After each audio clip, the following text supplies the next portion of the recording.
Nós vamos falar sobre o livro de Hebreus, 3 versículos aqui do capítulo 1, inicial.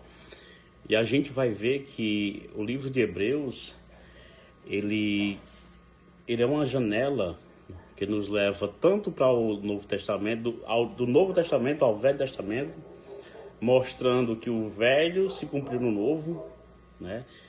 E eu acho essencial que nós cristãos venhamos aprender isso, porque nós sabemos que a base do cristianismo é a palavra de Deus, né?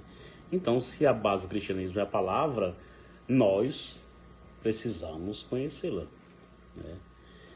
E diferente dos demais, né, dos evangelhos, a carta de Hebreus, como eu falei, ela é conhecida por alguns como o quinto evangelho.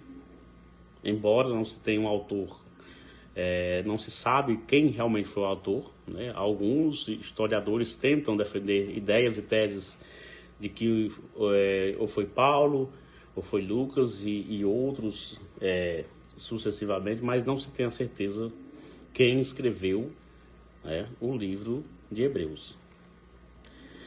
E nós vemos que os 4 evangelhos, eles relatam o que Cristo fez na terra. Interessante, né? Os 4 evangelhos relatam o que Cristo fez na terra. Só que Hebreus, ele registra agora o que Jesus está fazendo no céu. Ou seja, os 4 evangelhos, os discípulos estavam ali com Jesus e escreveram, os evangelhos, aquilo que eles viram. Mas agora, Hebreus está demonstrando para a gente que Jesus continua operando nos céus, né?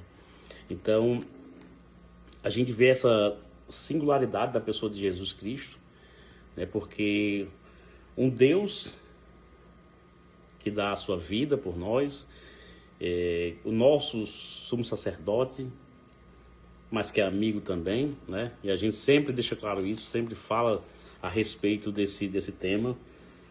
E nós sabemos, alguns até querem defender que foi Barnabé que escreveu, né? Mas nós sabemos alguns detalhes históricos, e como historiador, eu gosto muito de tentar sempre aprender um pouco mais. Porque eu aprendo que a nossa história, a nossa vida, ela nos traz um sentido quando nós descobrimos as nossas raízes, quando nós descobrimos a nossa árvore genealógica, né? E é bom você saber quem foram seus antepassados. Mas no caso aqui nós estamos falando de irmãos nossos, né? De irmãos em Cristo, e que faz necessário que nós saibamos um pouco da história, que nós conhecemos um pouco da história, né? Eu gosto muito porque, assim, e necessito aprender, né? Porque como é que eu vou ensinar para alguém uma coisa que eu mesmo não tenho curiosidade? Já disse certa vez um autor aí desconhecido, eu não me lembro agora o nome, mas ele disse que quando a gente para de estudar, nós paramos de aprender, né? Nós sabemos, todavia, que ela foi escrita antes de 95 depois de Cristo, né? Isso aí dá para a gente saber, porque a gente vai ver que Clemente de Roma, nesse ano, ele vai se referir aos hebreus, né? Exatamente isso aí. Então ele está falando o povo hebreu, né? Clemente está se referindo a eles exatamente nesse ano, e podemos supor também que foi escrita depois da destruição de Jerusalém, que foi ali no ano 70 depois de Cristo. E por que a gente pode chegar a essa conclusão? Porque assim, não há uma menção, não há nenhum relato de episódio dramático, né? Nada que provocou, né, toda aquela devastação para os judeus. Então, Timóteo, ele tinha sido libertado. No capítulo 13, e versículo 13, a gente vê que ele foi libertado da prisão, né? Então, assim, indica-se que isso, o livro de Hebreus foi escrito na Itália. E no capítulo 13 e versículo 14 nos dá a entender isso aí, né? Então nós podemos supor que o Timóteo, ele foi aprisionado durante a perseguição de Nero.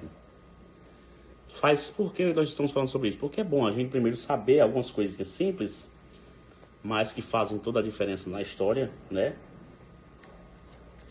Porque nós sabemos que essa guerra, onde os cristãos foram acusados, culpados de queimar e incendiar Roma, né? Ali por Nero, 64 depois de Cristo, e sendo os cristãos intitulados como se fossem os possíveis os agressores da destruição, né? Então, quero deixar só essa observação para que a gente possa aprender um pouco mais e entender o que a gente vai ler agora.